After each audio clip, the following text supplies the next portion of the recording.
Dostlar salam, yeni bir Power BI videosu ilə qarşınızdayıq. Dostlar, bu videoda biz xüsusi bir case üzərində çalışacağıq və o case'i yaratmağa çalışacağıq. Yavaşlar ilk öncə case nədən ibarətdir, bizdən nə tələb olunubdur, onu demək istəyirəm. Bunu bu səhifədə olan elə bu slicer, 2 dənə slicer və bir kat vizualı üzərindən danışmaq istəyirəm. Yavaşlar belə bir şey tələb olunur bizdən. Hansı ki measure table'ımız var və measure table'ımızda bir neçə dənə fikir verdinizsə hesablamalarımız var. Hansı ki bu hesablamalardan əsas total revenue, total sales və total transaction'dır. Hər biri müəyyən hesablamanın nəticəsini özündə saxlayır və onları siz burada bir ədəd slicerdə görə bilərsiniz. Həmçinin yoldaşlar bizim müəyyən table'larımız var. Satış table'ıdır və bu table, yəni satış datasıdır və bu satış datasının içərisində müəyyən table'lar və bu table'lardan biri də product category table'ıdır. Hansı ki məhsulun kateqoriyasını bölgüsünü aparmaq üçün istifadə olunan bir table'dır və bu table'ın da bir sütununu biz eyni qaydada slicerdə fikir verirsinizsə istifadə etmişik. Yoldaşlar biz hər bir slicerdən hansı bir dəyəri seçdiyimiz zaman hər iki slicerin həm yuxarıdakından, həm aşağıdakından fikir verilirsə, sağ tərəfdə olan bu kart vizualında bu seçimlər dəyişir. Yoldaşlar, bu əslində nədir bilirsiniz? Hansı ki mən total sales seçimi etdiyimiz zaman və aşağıda electronics misal üçün seçdiyimiz zaman bu əslində bu kart vizualında electronics satışlarının, hansı ki total sales seçmişəm, o səbəbdən satış deyirəm, electronics satışlarının ümumi satış miqdarındakı payı nə qədərdir, onu burada göstərir. Dostlar, mən eyni qaydada buradan electronics deyil də, misal üçün entertainment seçdiyimiz zaman isə entertainment kateqoriyasında olan satışlar ümumi satışın neçə faizi təşkil eləyir. Bu şəkildə bir kart vizualında göstərilir. Yoldaşlar, deyə bilərsiniz ki, bu asan bir məsələdir əslində. Yəni, ən azından müəyyən DAX funksiyaları vasitəsilə biz bunları rahat bir şəkildə tapırıq zaten. Lakin yoldaşlar, bu videoda fərqli olan bir məsələ var ki, biz artıq kateqoriyalar və s. dəyişmirik. Yəni bundan dəyişməkdən əlavə biz eyni qaydada əsaslanan hesablamanın özünü də dəyişirik. Məsəl üçün fikir verirsinizsə, burada biz total sales seçmişik deyə hal-hazırda yoldaşlar nə hesablama gedirsə, bu total sales üzərindən baş verir. Lakin dostlar, buradakı bizim əsas fərqimiz odur ki, mən misal üçün aşağıda hər hansı bir kateqoriyanı seçmişəm və bunu dəyişmədən mən total sales'ı fərz eləyək total revenue üzrə dəyişəsi olsam, bu səfər yoldaşlar bayaq total sales hesablaması artıq çevrilir total revenue hesablaması olur və eyni qaydada yoldaşlar biz kateqoriyadan da dəyişikliklərimizi görə bilərik. Dostlar, bunu da yəni eyni qaydada misal üçün kateqoriyanı dəyişmədən və yaxud ki dəyişərək fərq etməz. Mən yuxarıdan eyni qaydada total transaction seçdiyim zaman da yoldaşlar bu eyni qaydada aşağıdan entertainment seçmişəm deyə entertainment'in total yəni entertainment'in transaksiya sayını ümumi transaksiya sayındakı payı nə qədərdir? Baxın, onu bir kart vizualında göstərmiş olur. Baxın yoldaşlar, bu biz bindiyənə qədər hər hansı bir kateqoriyanın və ya hər hansı bir hesablamanın ümumi hesablamadakı cəmini və s. tapmaq üçün və ya payını falan tapmaq üçün müəyyən DAX kodlarından istifadə edirdik ki, zaten burada da onlardan etmişik. Sadəcə burada fərqli olan müəyyən bir yanaşmalar var və edilməsi gerəkən başqa məsələlər var. Onlardan biri də yoldaşlar parametr olacaqdır ki, biz bunu burada istifadə edəcəyik. Dostlar, o zaman gəlin, baxın bu vizualları, ümumiyyətlə bu hesablamanı necə etmək olur, onun DAX hissəsinə və necə edilməsini, yəni necə etmək lazımdır, həmçinin onu göstərməyə keçid edək. Yoldaşlar, biz bu məsələni etmək üçün, bu hesablamaları və s. göstərmək üçün dediyimiz kimi müəyyən məsələlərə toxunmalıyıq. Onlardan ən başlıcası ilə parametrdir. Biz parametrdən burada istifadə etməliyik. Hansı ki, dostlar, bayaqlar göstərdiyim biz measure'ları və s. dəyişdiyimiz zaman, yəni hesablamaların əsas, yəni base hesablamaları dəyişdiyimiz zaman biz slicer'dən istifadə edirdik. Hansı ki, dostlar, o slicer əslində bir parametrdir.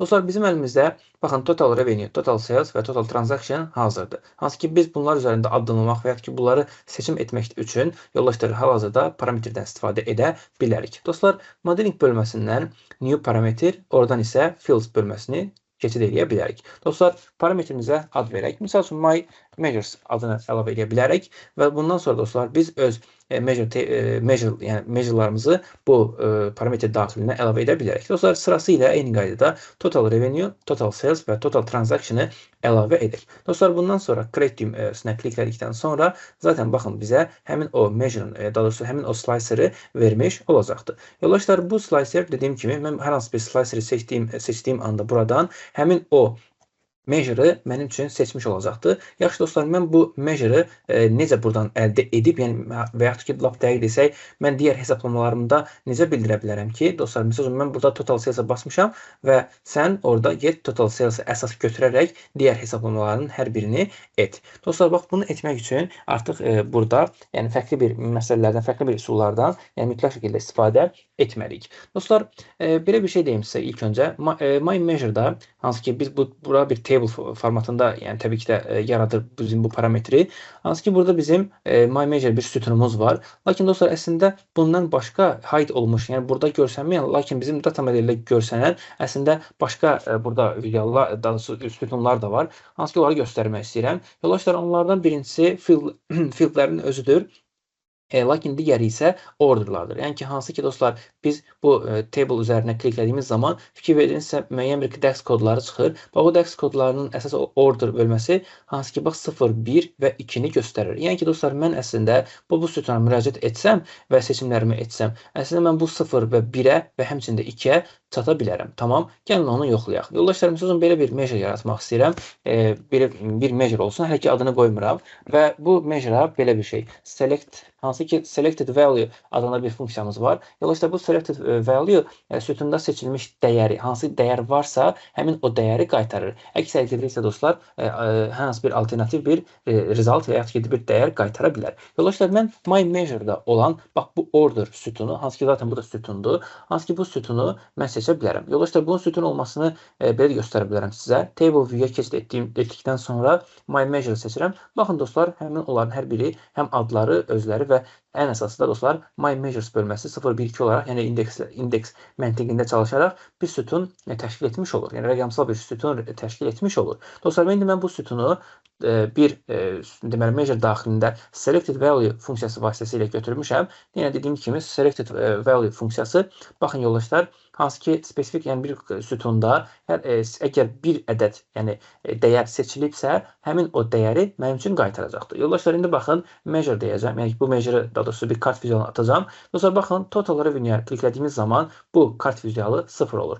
Total sales-ə kliklədiyimiz zaman 1 və total transaction-a isə kliklədiyim zaman isə mənim üçün 2 olacaqdır. Baxın yoldaşlar, bu əslində bizə bir ipucu verir. Mən əslində bu ədədlərdən istifadə edərək əslində öz deməli if şərtli olsun və ya switch funksiyaları vasitəsilə də eyni qədər bir şərt qoya bilərəm ki, məsəl üçün total revenue seçdiyi zaman belə başqa cür hesablasın, total sales seçdiyi zaman başqa cür hesablasın və əslində mən bayaq etdiyim o mənzərəni eyni qaydada burada da yarada bilərəm. Yoldaşlar, həmin o measure-a geri qayıtmaq istəyirəm və belə bir şey edək. Hansı ki selected value demişik, düzdürmü yoldaşlar? Baxın dostlar, belə bir şey deyə bilərəm. Total transaction söndürdüyüm zaman isə dostlar, bu mənə blank bir dəyər qaytaracaqdır. Tamam. Bax, biz bunu da əslində handle eləyə bilərik. Mən istəyirəm ki, yoldaşlar, bu əgər heç bir dəyər seçilməyibsə, bunun iki yol var. Ya bu slicer'ın özünü single select etmək lazımdır. Əgər onu etmək istəmirsinizsə, bu zaman isə dostlar, mütləq şəkildə burada onu handle etmək istəyirsiniz. Yoxsa dostlar, onu da göstərmək istəyirəm. Necə? Hansı ki calls funksiyası var bizdə dostlar. Calls funksiyası elə açıqlamasında da göründüyü kimi, hər hansı bir dəyər seçili, evaluate olunduğu zaman blank dəyər qaydırsa, onu başqa bir dəyər ilə biz onu əvəz eləyə bilərik. Hansı ki dostlar, calls funksiyası value olaraq mən selected value ötürmək istəyirəm. Hansı ki bu bizə 0, 1, 2 qaytarır. Vergül əks təqdirdə isə geri mənə default olaraq 0 qaytarsın. Dostlar, default olaraq 0 qaytarmaq o deməkdir ki, əslində mənə total revenue-nu qaytarmış olacaqdır. Dostlar, təbii ki də blank qaytarması əvəzinə ən azından bir total revenue qaytarması, ən hansı bir dəyərin qaytarması daha doğrusu bizim üçün daha bir effektiv olacaqdır. Dostlar, indi commit düyməsinə klik etdikdən sonra baxın dostlar, heç bir dəyər seçilməyibdir, lakin kart vizualı 0 dəyərini qaytarır. Əks təqdirdə total sales seçdiyimiz zaman və digərlərini seçdiyimiz zaman isə artıq hər hansı bir dəyəri qaytarmış olacaqdır. Dostlar, davam edək. Bu bizim əsas deməli seçimimiz. Hansı ki biz burada dostlar bir dəyişən yarada bilərik. Bu dəyişənə belə bir ad qoyaq. Deməli selected measure. Selected measure deməli əlavə edə bilərik. Yoldaşlar, selected measure'ımız bizim üçün, hətta selected measure order da deyə bilərik. Tam dəqiq, yəni çünki bu əslində buradan seçdiyimiz bunun orderıdır və return olaraq isə baxın əsas məsələ indi burada başlayacaq. Yoldaşlar, biz bu selected measure hansı ki öz içərisində ya 0 ya 1-i və yaxud da ki 2-ni saxlayır. Hansı ki biz bunu əgər switch vasitəsilə və yaxud da ki if vasitəsilə şərtləndirsək, ki misal üçün 0 olanda belə hesablasın, 1 olanda belə hesablasın, bax həmin bundan istifadə edərək bizim istədiyimizi edə bilərik. Dostlar, bu tək yəni ümumi payın hesablanması kimi dəyərlərdə deyil də, əslində tamam fərqli nöqtələrdə istifadə oluna bilər. Misal üçün burada indi mən measure falan əlavə etmişəm.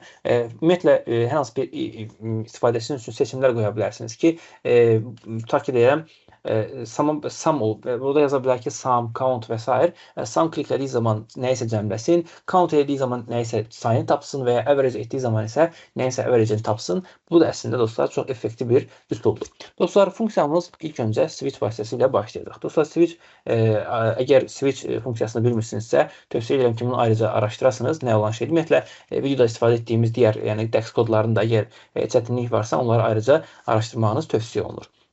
Dostlar, switch etdik və expression olaraq təbii ki də bizdən selected measure-ı əlavə edə bilərik. Çünki biz switch funksiyası vasitəsilə deyirik ki, yəni selected measure-ın içərisində dayandığı dəyər hansı ki 0, 1 və ya 2 ola bilər.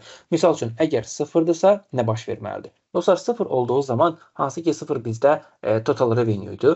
Belə bir şey olmalıdır. Hansı ki biz ümumi payın tapılmasında adi bir düsturdan istifadə edirik. Yəni filtrlənmiş dəyəri və yaxud ki seçilmiş kateqoriyanın cəmini, tamam, onu ümumi olan, hansı ki hər hansı bir filtrdən təsirlənməmiş və yaxud ki ümumini göstərən o dəyərə bölməliyik. Dostlar, misal üçün belə bir şey, total revenue bölünsün yoldaşlar. Biz burada elə bir yenidən total revenue yazmalıyıq ki, hansı ki bu total revenue normalda hər hansı bir filtrə, yəni hər hansı bir, daha doğrusu bütün filtrlərdən təsirlənir. Yəni hər hansı bir şərt qoymamışıq da, ta ki total revenue all funksiyası ilə və yaxud ki digər funksiya, yəni filters funksiyaları vasitəsilə və s.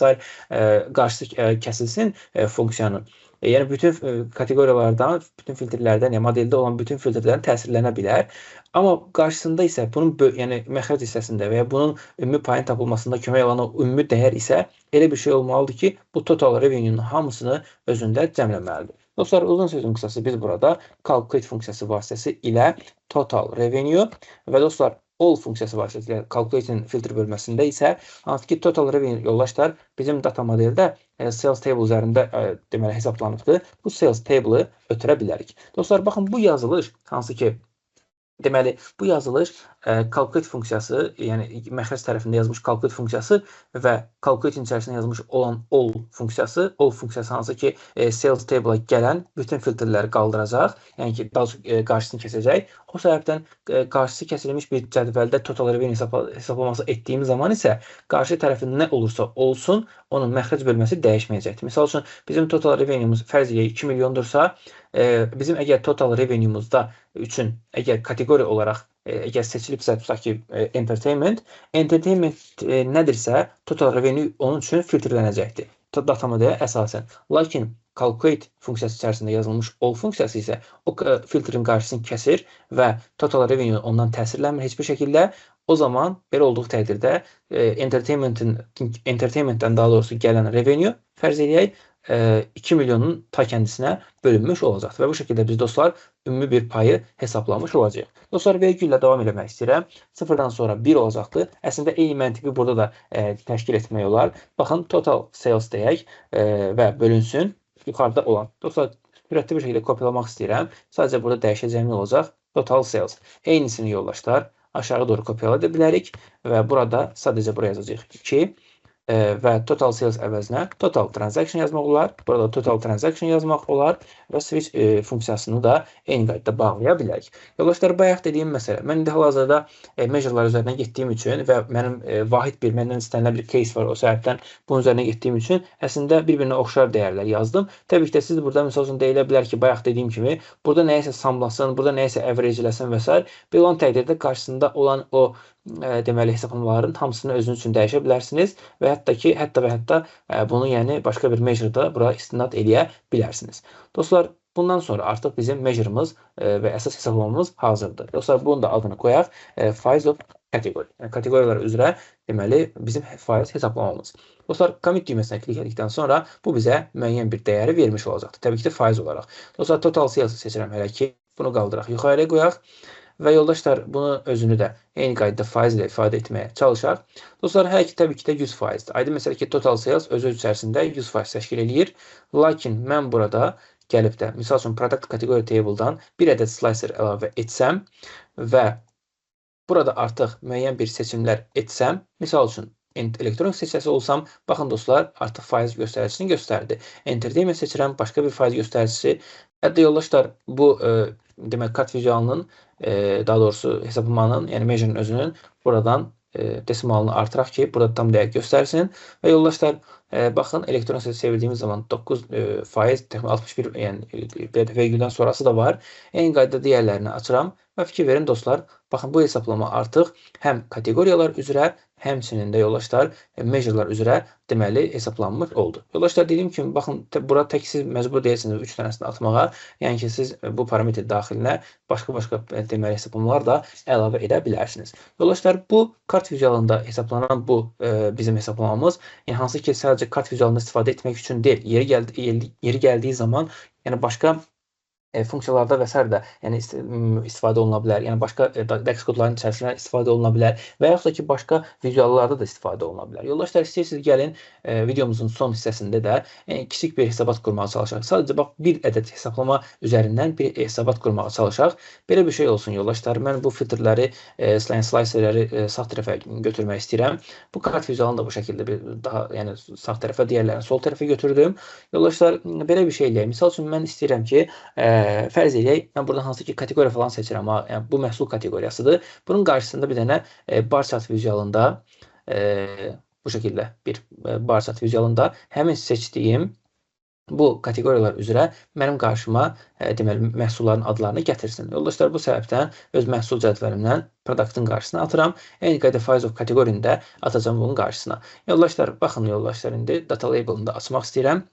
Hansı ki, hal-hazırda burada görmüş olduğunuz bu rəqəmlər əslində Garment kateqoriyasında total revenue hansı produktlarda neçə faiz təşkil edibdir, bax, onun göstəricisidir. Total sales'a çevirirəm, bu səfər belə bu şəkildə, total transaction'a çevirirəmsə, bu şəkildə göstəriciləri görə bilərsiniz. Yoldaşlar, fikir verirsiniz, həm bir vizual daxilində birdən artıq məlumatı görmək olur, həm də çox effektiv bir şəkildə istifadə etmək olur. Eyni qayda dostlar, məsələn, total sales seçib, tutaq ki, elektroniksə çevirirəm bu şəkildə, entertainment çevirirəm bu şəkildə, beverage ola bilər, self-care və s. Və hər dəfə dostlar fikir versəniz, sağ tərəfdə cəmini, burada isə bölünmüş şəkildə görə bilərsiniz. Dostlar, davam eləyək. Tək bundan ibarət deyil təbii ki də. Misal üçün, biz indi deyə bilərsiniz ki, burada filtri produktdan gətirirsiniz, qarşısına, daha doğrusu burada filtri kateqoriyadan gətirirsiniz, qabağına produktı qoyursunuz. Bu, haradasa, necə deyərlər, bir-birinə çox yaxın bir dəyərlərdir. Başqa bir dəyər ola bilməzmi ki, misal üçün, mən elə bir, bizim burada bir vizualımız olsun, o vizualda tamam, yəni məhsulun zadından və yaxud ki, produkt və ya kateqoriyasından başqa, yəni fərqli bir şey olsun, lakin onun üzərində də deməli filtrasiya olsun.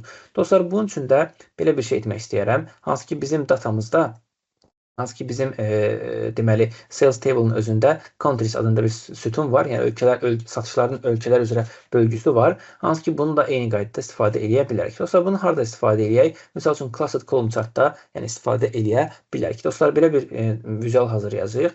Hansı ki, X oxunda biz sales table-dan gələn countries-i əlavə edə bilərik və eyni qaydada bayaq hesabladığımız da Files of Country-də qoya bilərik bura. Baxın dostlar, burada göstərilən rəqəmlər isə eyni qaydada yenədən 9.61-in cəmidir. Lakin bu səfər burada necə ki məhsullar üzrə bölmüşdüksə, burada isə ölkələr üzrə böldük. Artıq bu vizuala baxaraq deyə bilərik ki, total sales üzrə Electronics Avstraliyada ümumi satışın 2%-ni misal üçün təşkil edir.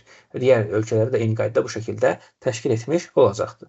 Yoldaşlar, təbii ki də sual verilə bilər. Bəs yaxşı, bu zaman əsaslı necə göstəricisi var?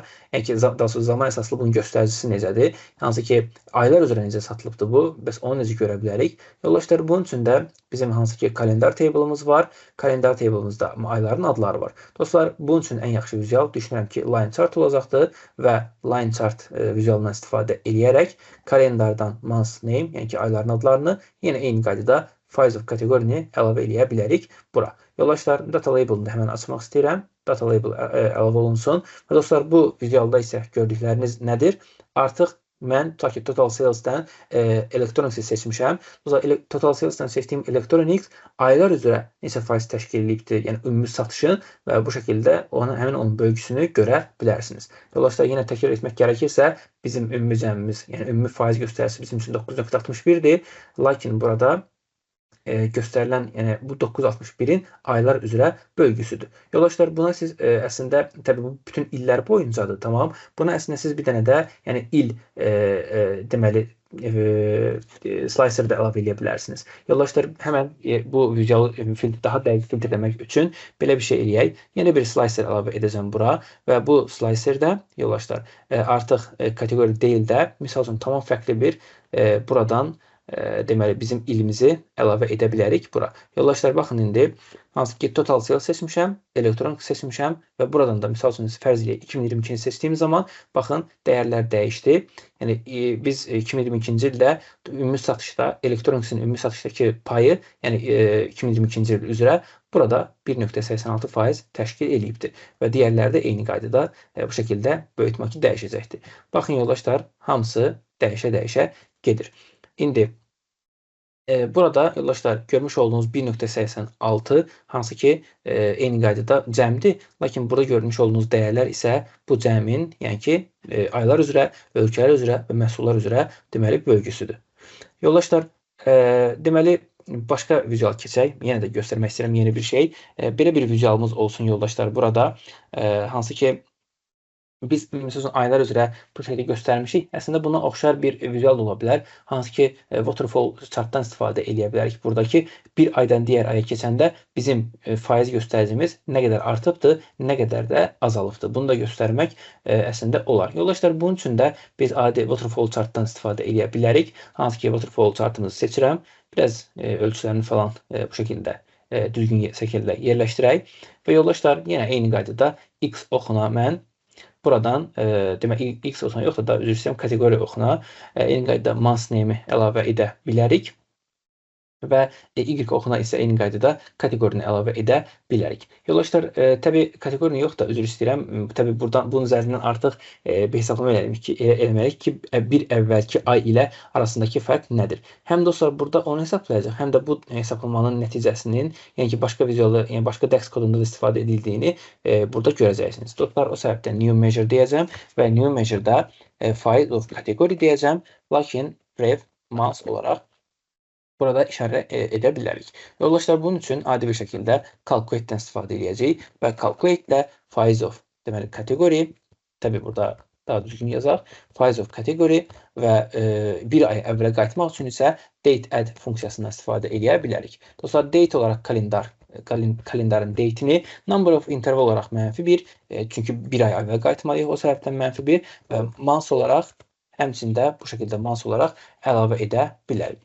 Yoldaşlar, təbii bu bir ay əvvəlki hesablama, yəni bir ay əvvəlki tutaq ki satışdır və yaxud ki artıq nə seçilibsə onun göstəricisini göstərir. Lakin təbii ki də biz elə bir şey etməliyik ki, bir ay əvvəlki ilə, yəni ki bir müqayisəsini aparsın. Yoldaşlar, bunun düsturu da nə idi? Hansı ki biz carini bir ay əvvəlkindən çıxırdıq və yaxud bir ay əvvəlkinin caridən çıxırdıq, onu əvvəlkinə bölürdük ki, yəni bizim bir aylıq dəyişimimiz nə olubdur, onu tapaq. Dostlar, bu deməli, bir ay əvvəlkidir. Mən bunu caridən çıxa bilərəm. Dostlar, cari dediyimizdə təbii ki də faiz of kateqori sayılır. Dostlar, faiz of kateqorini yəni çıxdıqdan sonra, yəni bir-birindən bu fərqi tapdıqdan sonra artıq bu nəticənin özünü bir ay əvvəlkinə bölə bilərik. Dostlar, təbii burada biz uzun-uzun bunu təzədən yazmağa ehtiyac yoxdur deyə düşünürəm. O səbəbdən gəlin belə bir şey eləyək, kiçik bir düzəliş eləyək. Burada biz deməli prev month olaraq deməli əlavə etmək istəyirəm bu hesablamanı və burada isə return deyərək artıq hesablamamızı edə bilərik. Necə dostlar? Yəni dediyim kimi faiz of deməli kateqori olacaqdır və çıxılsın eyni qaydada prev month və bölünsün əvvəlki deməli tarixə. Yoldaşlar, bunu da təbii burada düzgün yazmamışıq. Bu şəkildə eləyək. Dostlar, bunu etdikdən sonra öz hesablamamızı artıq düzgün bir şəkildə əlavə edə bilərik. Dostlar, kateqoriyaya yenidən əlavə etmək istəyirəm.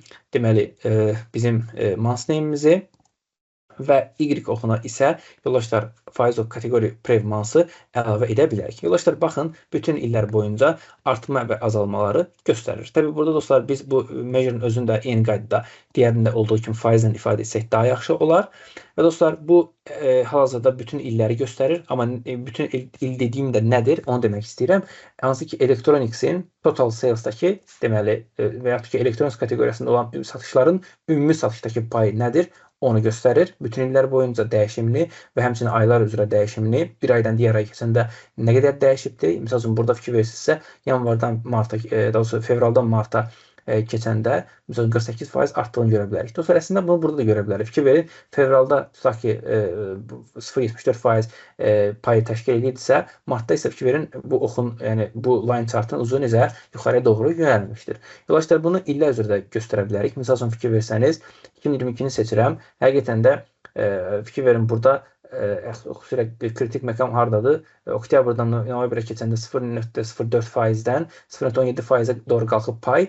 Burada da eyni qaydada baxın 284, yəni %284% artım olduğunu da görə bilərsiniz. Baxın dostlar, biz bir səhifəlik əslində kiçik bir hesabat hazırladıq. Tamam. Bunu toplamda bir və ya bir neçə dənə yəni funksiya və dərs kodları üzərindən etmiş olduq. Yəni bunu da görmüş oldunuz ki, hətta bir neçə dənə funksiya vasitəsilə biz bir neçə dənə yəni birdən daha artıq vizual və yaxud da ki hesablamalardan istifadə edərək bunları bir səhifədə cəmləyə bilirik. Dostlar, fikir versinizsə eyni qaydada bütün filtrlərdən də istifadə edərək bu şəkildə dəyişsəm, hamısına, yəni bu hesablamaların nəticələri bunların hamısına bu şəkildə şamil olunur.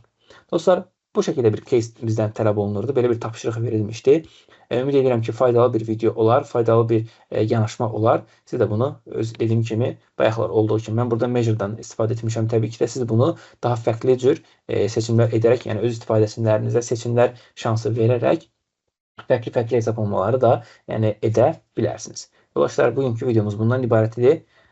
Gələn videoda görüşənədək.